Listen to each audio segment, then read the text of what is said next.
继续来看宜兰市的雪隧路，敢若6米宽，今年已经发生12件车祸，当地居民真无奈，希望政府会当提出到改善的方案。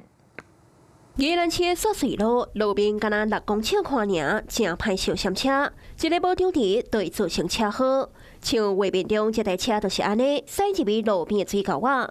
另外一条7条路也是伫今仔日早起发生着车辆下弄着护栏了后，再个弄着电灰条啊，落尾再入去路边的水樽啊，当时状况真危急。这来你看。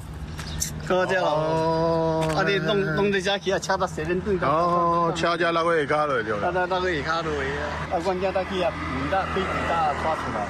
哦，恁家去甲救了对啦。阮囝就游起来了。当场立即将驾驶送医救治，幸无大碍，已返家休息，并对驾驶实施吐气酒测，没有酒精反应。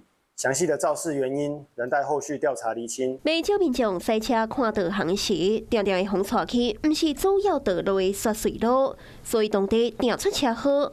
加上7条路这件车祸，当地民众社会定情也无改善，互里长是真烦恼历来的道路安全。今年1月份到现在哈，掉到这个位置有8件，在这前后路段有交通队来处理有4件。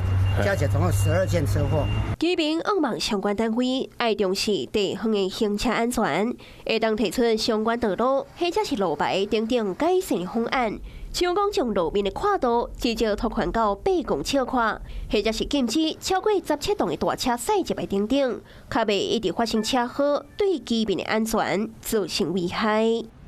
Hello， 我是雷亚。想要抢先掌握最及时的新闻资讯吗？赶快订阅、按赞、开启小铃铛，锁定华视新闻 YouTube 频道。